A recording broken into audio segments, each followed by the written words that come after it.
Okay, guys, thanks for coming out and covering us today. I thought good day, a lot of different situational work, which we needed to hit. Guys did a really good job of staying focused over a long period of time. We got some guys, that just did the situations and then set out the rest, and that gave a chance for other guys to get more work. There's some position battles for backup spots. There's some position battles for starter spots. So this tape will be really watched closely again, as was last week's. And then it's, we'll break camp tomorrow. And the guys will move back into their apartments and things. And then Monday we are totally on Ohio. So we'll kind of wrap up camp tomorrow, meetings, go over the film, get the players out of here. And we've been working on Ohio, but now we'll start working on Ohio with the players. And everything's pointed towards opening game from here on out. I'll open it up for questions. How do you feel the team is at now that training camp is wrapping up? Just how do you feel about things? Yeah, we have some guys that got bumped, that need to return, and I don't know, some will return Monday, some will return sometime before, and some won't return. So that'll be the challenge to really put together the 2.5 deep now after evaluating this, and then, like I said, lock sights on Ohio. Has anyone separated himself in the left tackle battle? Well, we've had a couple guys. No, not clearly, but we've had guys that have injected themselves into the picture by playing well. So it probably clouded the picture more, but that's okay because that's a good cloud. A couple guys got bumped so they couldn't go continuously through. That also gave those guys a chance to show what they could do. So I think overall we come out of it with better depth at the tackle position, but not sure with certainty who are going to be the starting two. Greg, what would you say makes this team different from ones you've coached in the years past? Yeah, every team is different, and every season is different. That's why I tell them there'll never be a chance for the 2025 team again, right? So it's special. This team has its own personality, its own kind of vibe. I love the vibe of the team. I love the way that the players care about each other. It's pretty evident that going into year 6 now, that the culture is definitely deeply embedded in our football team. You mentioned last week the focus level, the intensity level playing here in the stadium. How do you feel like that focus level went today, and as camp has gone on, how has it changed? Yeah, I think the focus level was really good today because when you do a lot of the things we did at the beginning, situational things that are not every day, you don't work on them every day, it takes a great deal of focus. Sometimes when you do that first, guys can't then go and play physically and do the things you need to do, right? Because those things that we did at the beginning of the practice that lasted like an hour, those come up once a season, if at all. But you got to touch on them and you got to do them live to make sure you know how to do them.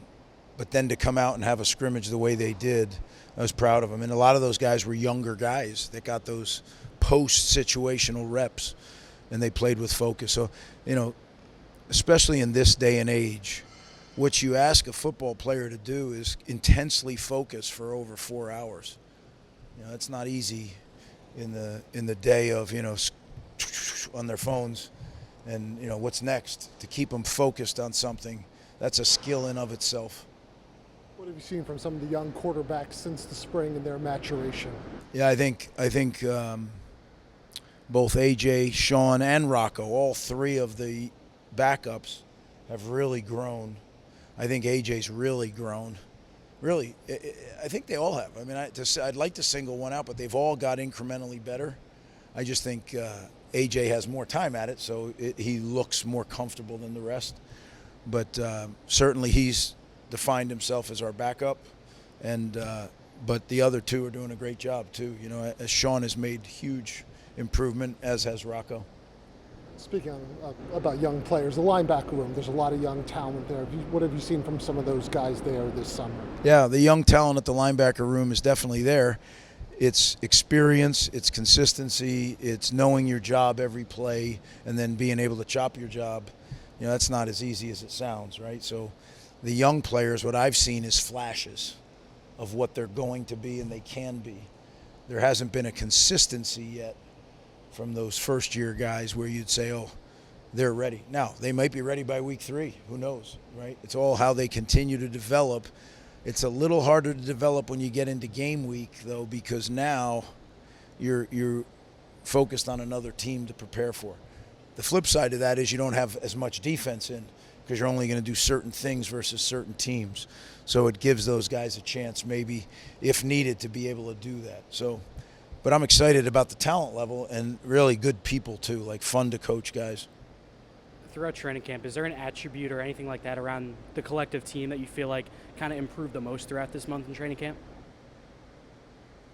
I think the unselfishness, we have some really great players, but no big shots. Nobody's strutting around. Everybody's earning it every day, and it's unique. That doesn't happen every time. And they care about each other. I'd say that's the two biggest things, how much they care about each other.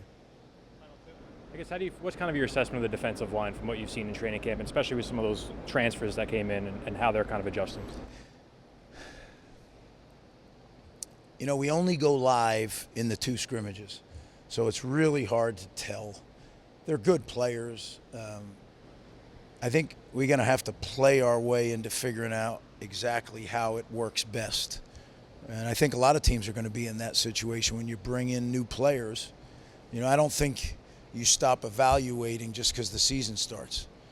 About a quarter of a way into the season, you really should know what your team is and what they're capable of. But I think we're going to, with as many new guys as we have in the lineup on defense, there'll be some tinkering, until you get, a little deeper into the schedule.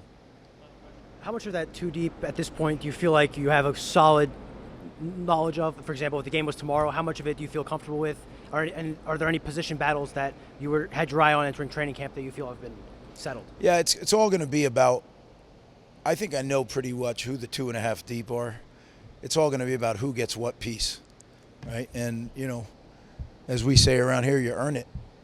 So if you practice the right way and you prepare the right way, then you're going to get a bigger piece. And then game day comes, and if you prove yourself on game day, then you're going to get a bigger piece.